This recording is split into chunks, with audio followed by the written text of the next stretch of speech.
uh, say discovered the chemical part of it, then how it goes through various processes of testing in vitro, that is cell lines, and then in animals, and then in human beings, and then how it is taken up to us from a lab scale production to large scale production in industries, how the quality is maintained during this whole process, the quality control, the regulatory processes that are involved in this particular journey of a drug from lab to say coming to the market phase.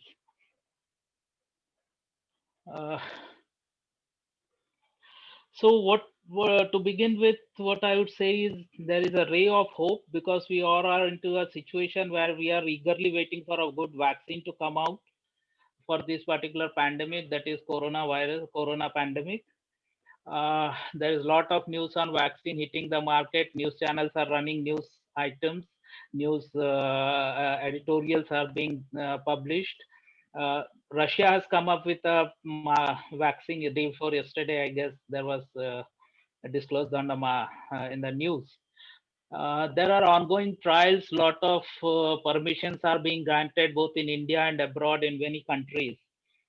We have recently seen many WhatsApp circulations of Bharat Biotech and Zydus getting permissions for connecting trials in human beings.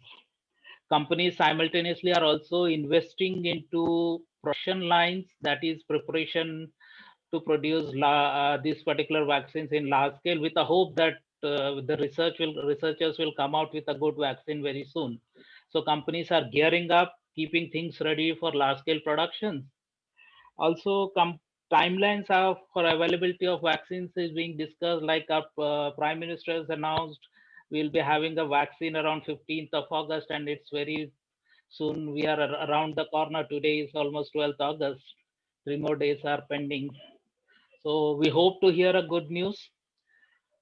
So that is why when I say, but when? So when are we going to get this particular vaccine? Is it we are getting this vaccine by 15th August, or it will take some more time? So through this particular process, I'll take you this particular presentation. I'll take you through the process of how a drug is identified, drug candidate is identified, how testings are done, how human trials are done, and how the production and large scale production from lab scale to large scale production is scaled up, and what are the quality processes involved in the whole process. Then we will come to understand, after understanding this particular thing, how the whole process works. We will also discuss what makes it so positive right now that in a short time of time frame, in a short period of time, we are hopeful to get the vaccines in the market. And once it comes to the market, the distribution process, the availability of the vaccine to each and every individual, right from the affluent class to the say workers, or say persons who cannot afford it, a population of 130 crores or 135 crores that we are, will it be available in such a short time to each and every individual? Before embarking on this particular task of the whole process of a drug coming to market, let us briefly try to understand what is a vaccine. Vaccine basically defined as a foreign body that stimulates the production of antibodies in our system, in our body. These provide immunity against the disease. Then it provides which this will provide immunity to our body against the disease. This particular antigen is prepared from the disease causing agents itself without inducing much disease in the human being. So it's like an antigen is a killed virus or a virus that is attenuated, which creates mild response in the body against which antibodies are generated. These antibodies are basically the defense mechanism of our system. Once these antibodies are generated, the body's immune system keeps it inside the memory of the body. I will not talk in much in terms of technical biological terms. I understand there is a wide spectrum of audience here in this particular uh, presentation. So the body remembers, identifies the foreign body once, and throughout the life it will keep on identifying, it will be stored in the memory, and as and when we have this particular attack by this foreign body or infectious agents, these antibodies will actually provide defense throughout our life. That is the basic principle of a vaccine. So I would say it is prevention, it is not a treatment. Nevertheless, prevention is better than cure. So it's always a hope that vaccines are better than getting any treatment. And we have got too many types of vaccines during our childhood, and they have been giving us good defense against these foreign organisms or infectious agents.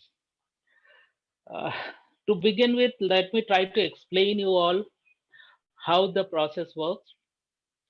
Supposing we buy a new car or a new motorbike is launched in a market, it's not just the company designs or thinks of a motorbike today evening and tomorrow morning a motorbike or a car is launched.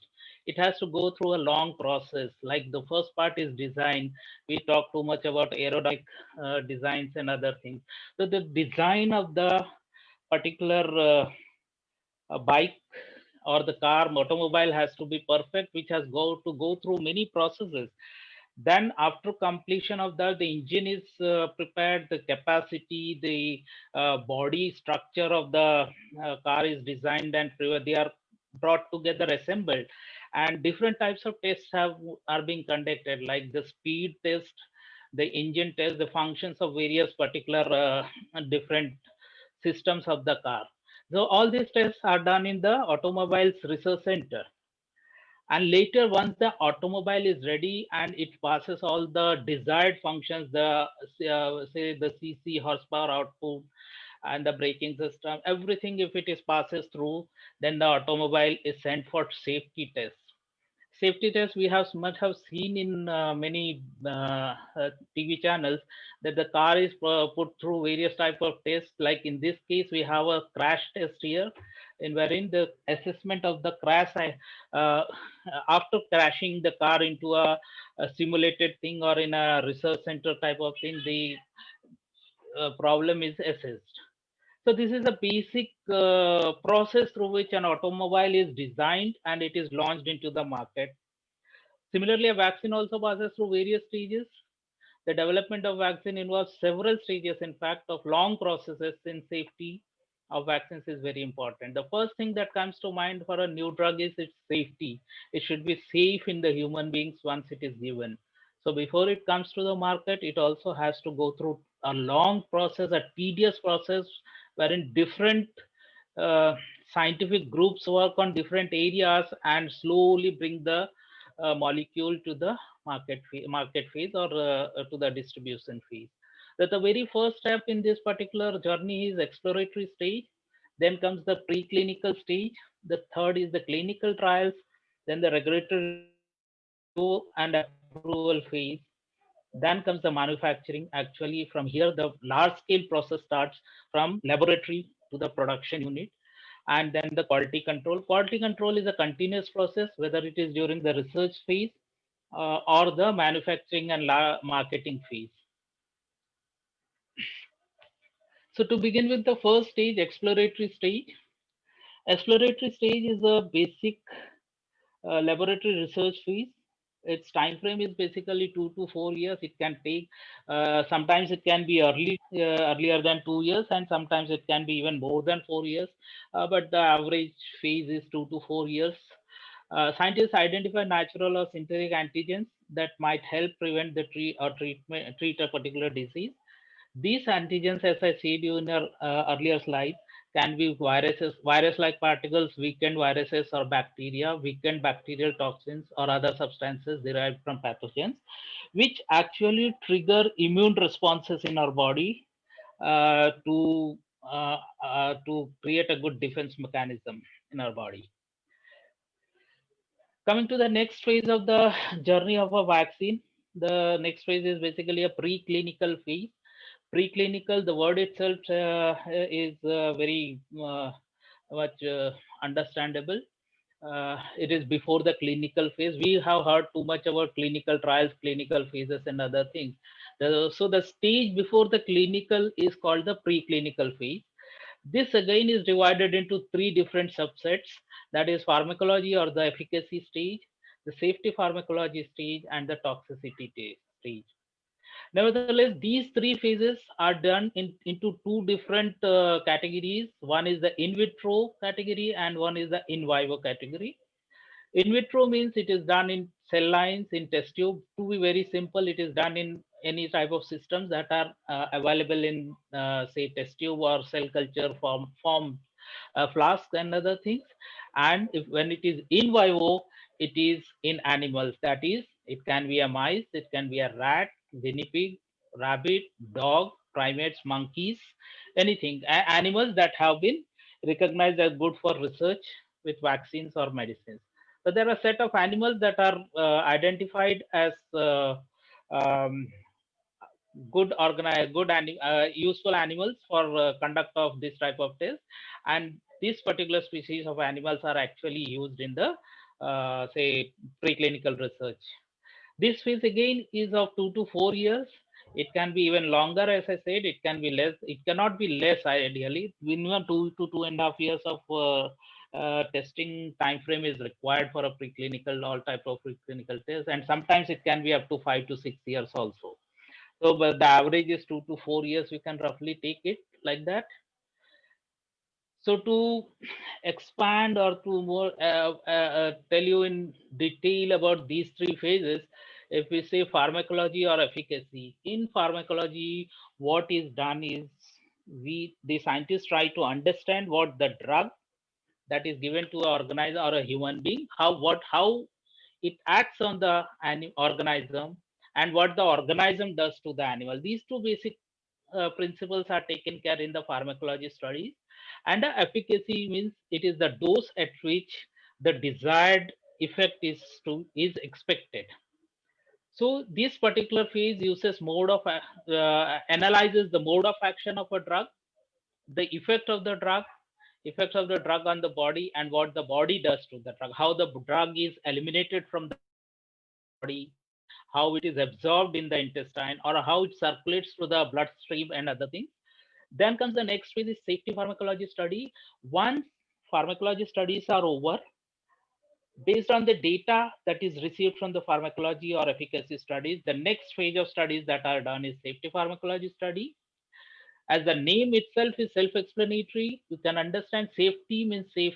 Pharmacology means the safety of the drug is assessed in the human beings, especially or in animals in preclinical stage. Especially focus is on the major uh, organ systems of the body, that is the heart, effect of this particular drug on heart, the brain, lung, liver, and kidneys. This type of major organs are considered. Once the test passes the safety pharmacology part, it goes to the toxicology part.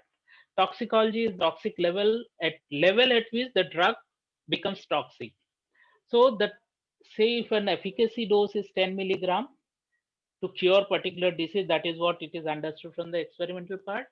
Then the scientists also go to a level, maybe 10 times of this particular 10 into 10, that is 100 milligram or 200 milligram or 150 milligram, and check at which level the adverse effects are being seen or toxic effects are being seen.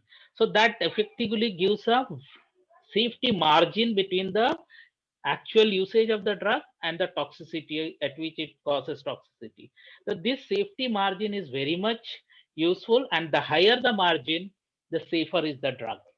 So these three type of studies, pharmacology, safety pharmacology, and toxicology, all three are either done in vitro method or in vivo in animals as well. Followed by the preclinical trials, we have clinical trials, uh, which can be divided into following four phases. That is phase one, phase two, phase three, phase four. In fact, these phases are again subdivided into 1A, 2A, 2B, like that. I'm not going to get into that details, but as of now, this is the basic information that every one of us need to know. It is divided into four phases. So when it say it is clinical trial, it is the drug is basically now being tested from animals to humans. It is the focus is now shifting from animals to humans. So you cannot give a drug directly to many persons at a time and expect good results from it. So it's a gradual, step by step manner in which in phase one, uh, people try to slowly escalate the doses. Say maybe if it is they expect the disease to be treated at 10 milligram, they'll start at 2 milligram, then give 5 milligrams, say 7 milligram, and then go to that type of dose. So the doses are slowly escalated, and the best dose out of this is estimated. Any side effects, like obviously, if it is in human beings, a continuous monitoring of the side effects has to be done because we cannot compromise with the life of a human being. So side effects are being continuously monitored. It is usually done in a small group of healthy individuals, that is 20 to 80. So phase one is always done in healthy individuals. It's not in the actual patients for which the drug is being developed, the treatment is being developed for the disease, treatment of the disease which is under consideration in this particular. So it is done in healthy human beings between in a group of 20 to 80 persons. If all the data is shown seems to be promising, then focus shifts from clinical phase 1 to phase 2. Phase 2 is done in basically 100 to 1000 individuals. There are different plans. This is just an example, and there are different approaches to all these type of things. To make it easy for everyone, I have put this number there. It may slightly vary from 1000 to between 1000 to 100, 100 to 1000. Sorry. Uh, Here the drug is tested on infected persons, actually person who are having the disease against which this particular drug is being developed or vaccine is developed. The complete pharmacology effects, that is what the drug does to the body and what the body does with the drug, all these effects are being assessed, and the mechanism of action, how the drug interacts and how it works on the particular infectious agent, and that type of parameters are considered, and all this data is say generated and compiled together. Once phase 2 is ready, complete, and there is a promise, the molecule, the drug, the vaccine seems to be promising, it goes to phase 3. Phase 3 is conducted in human beings with a group range of 1000 to 3000 individuals, infected individuals. If there is a drug available before this particular drug or a similar drug, not exactly this similar same as this particular molecule, but a similar one for similar type of treatments and other things, they are taken as comparative standards. So a group of person is given with the comparative the drug, existing drug, and another group is given with the new drug, and the comparative study is also done. This is more time consuming part of the clinical trials. Long term effects on the human beings. It's not just the treatment phase, that the treatment is for 15 days. The effect can remain inside the human being for a longer period, maybe 3 months, 6 months, like that. So a long term after effects of the treatment are also taken into consideration, and the data is compiled. So this phase is basically a longer phase.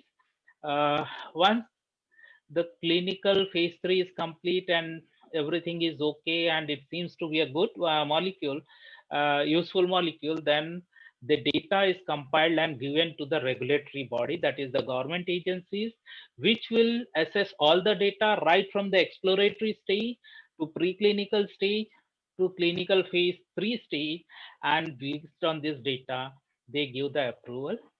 After the approval, there is a phase called as phase 4, during which the drug goes to the market.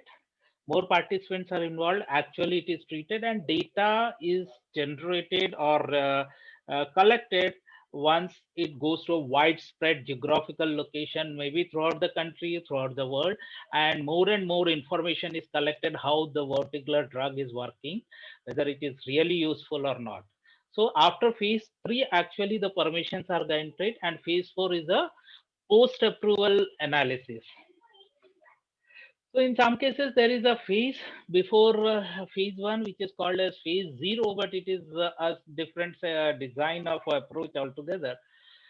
Again, the timeline here can be 2 to 4 years. So if you actually count the right from the beginning phase, exploratory, then the preclinical, then the clinical trial, if you say take the lower side, it is 2 plus 2 plus 2, 4, sorry, 6, or 4 plus 4 plus 4, it will be 12 years. So it can be anything, anywhere between 6 to 12 years for a drug molecule or a vaccine molecule to come to market right from the beginning to the distribution phase. So after phase three, as I told you, there is a review and approval process based on the data from the in vitro. As I told you, in vitro animal studies, clinical trials data, approvals are granted by government agencies. Usually, approval is guaranteed on the basis of results from after phase three, as I told you.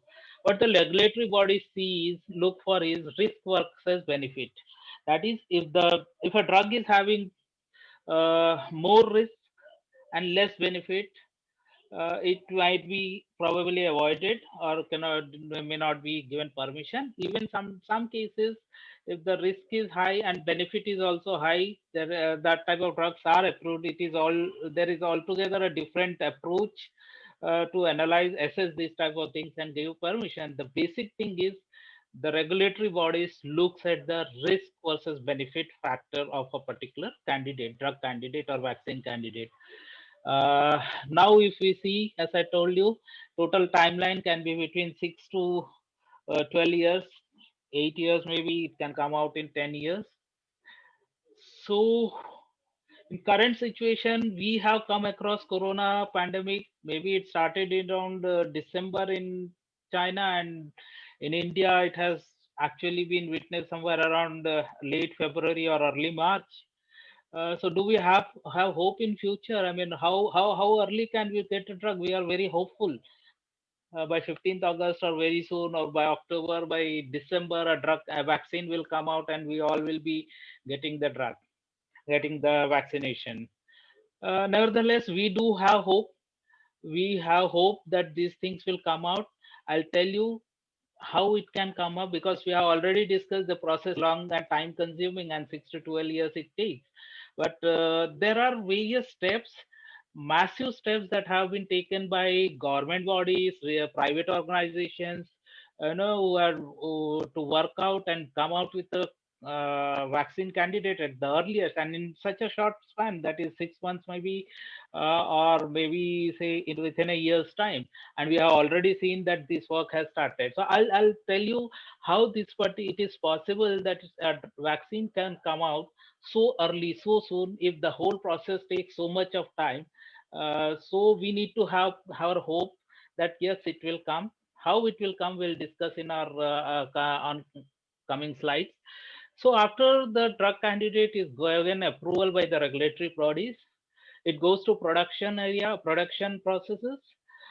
Production process, as I, if we have seen that cooking the same particular recipe in kitchen for a family of 5 people is easier. When it comes to prepare the same recipe for a barat or a big gathering of say 2,000 or 10,000, the process becomes more difficult.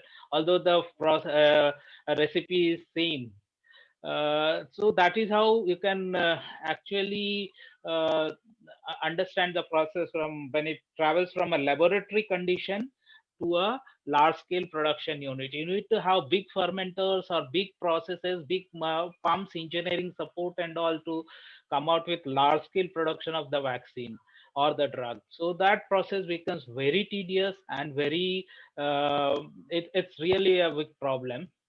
uh, Throughout this process, whether it is in say lab scale, lab process, laboratory area, or the production large scale production area, one thing has to be continuously kept under control. That is the quality of the drug. It should not change.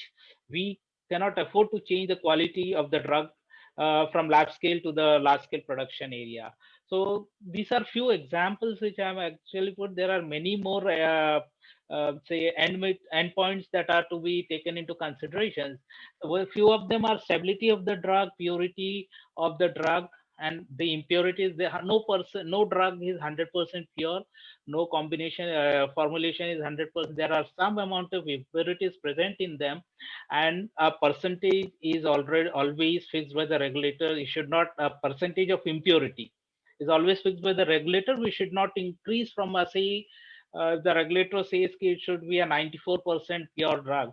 So 94% will be the purity of the drug itself, and it will have 6% impurity. So that is allowed, because you cannot have 100% pure form of the thing. It's really impossible. And also, to prepare 100% purest form, the cost increases manifold. So impurity in a drug is also allowed, always allowed by the regulator, and it should not increase by above that particular percentage. If it is 94% purity and 6% impurity, the impurity should not go to 6.5% or 7%. It is not allowed. So these things have to be taken into consideration, continuously monitored. It should be same during the lab process. It should be same to the large scale production process. So primary function of the quality control is to test and verify quality is not compromised. So this is how any drug or a vaccine journey actually happens, right from the exploratory stage to the production stage. So now this particular slide, I'm going to explain you all about the challenges that are going to take place, and how we are coming up with strategies to bring out a drug candidate, this vaccine candidate, in such a short period of time. I'll give you very few examples here. One is coordination and exchange of information and knowledge sharing. Since it has been declared as pandemic, most of the countries have come together, because everyone is affected, and here there is no scope for individual survival. So people have come, understood, scientists or government political bodies have understood, their international leaders have understood that we need to share information at this stage, or else we are not going to survive. So one of the example to expedite, to speed up the process, is the formation of coalition for epidemic preparedness in innovations, that is CEPI. It was say in 2017. India was the leading country that actually came forward to establish this type of a coordination network. Norway is one of the companies. Then Bill and Melinda Gates Foundation, they welcomed us, and many more NGOs, government bodies have come up together for sharing their knowledge, past experiences. We have this is actually SARS-CoV-2. We have a SARS-CoV-1 pandemic few years back. So from that experience, actually, people have started sharing the information. Second is like this pandemic, as I told you, started somewhere February, say December. Somewhere around February, it was identified as a serious problem, and countries started collecting the range of candidate vaccines that actually can work against COVID-19. So by early April, 115 vaccine candidates were already identified, and 70 of them are confirmed as useful. So it has been, because of this particular coordination and many more different good reasons, we are able to identify very quickly within a span of 2-3 months that there are 115 candidates which can be tested for the treatment of this particular infection, and 78 of them actually proved to be very useful. The preclinical data, as I told you in my previous slides, is very much required for starting a clinical study. But sorry, what regulators have done is that they have actually given permission to start clinical phase parallelly with some data available from preclinical studies. So you have many battery of tests, different types of tests to be conducted, maybe 15 different types of tests. So as soon as the data from first five type of tests comes in, the regulator will give you permission to start the phase 1 clinical trial. So you don't have to wait completely, totally on the completion of the preclinical studies and then start the clinical trials. Midway, of the preclinical studies. Based on the data, taking some risk, the phase 1 clinical trials can be started.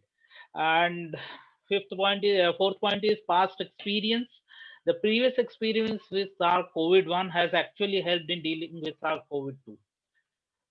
We have, as I told you, we have a previous episode of this particular, but this strain is quite slightly different from the previous strain. But that particular episode has actually given too much of experience to the scientists worldwide to respond to this type of situations very quickly. Multiple platforms. We have many new platforms like simulated studies, quick identification of DNA sequencing has helped. So basically, there are very quick testing platforms that are more reliable, even reliable, and platforms that can give results very quickly. These type of platforms and simulated computer simulated software simulated studies have actually helped scientists in a big way. So I'll keep taking up all these type of things into consideration, putting all the efforts into it. The drug candidate can actually be expedited, and that is the reason why I think Russia has already launched a molecule. Yesterday, it was announced by Russian government that they have come up with the vaccine for this particular treatment. So to conclude, I say successful vaccine is eagerly awaited. We all are eagerly waiting. Every person, every individual on this earth is eagerly waiting for a successful vaccine to come on. Once it is successful, will its own share? It has got its own share of difficulties. We now have a candidate. Maybe I'm positive about it, and we will have a candidate tomorrow. But the problem lies in scaling up the whole production line, making it. Supposing we take example of India itself, we are 135 to 30 or 135 crores population. So 135 crore vaccines within a short span of time. The production lines have to be so big. We cannot imagine doing that. So it is quite understood that this particular vaccine at the initial stages is not going to reach each and every individual of this country. So companies are already gearing up on production lines. Companies are investing heavily, readying big production lines with the hope that a good molecule candidate vaccine will come out one day or very soon. So they are investing. That is a huge amount of monetary, economical investments into the production lines, which we don't know as of now will be useful tomorrow or not.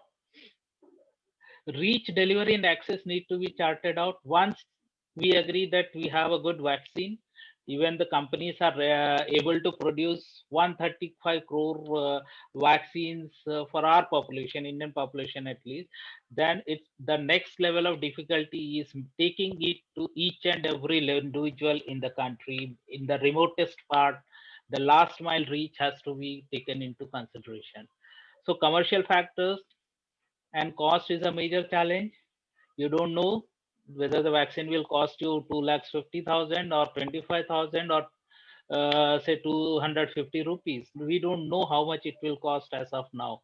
So financial factors also have to be taken into consideration. And if the say maybe the government decides to give it free of cost, then it will be a huge expenditure to the government treasury.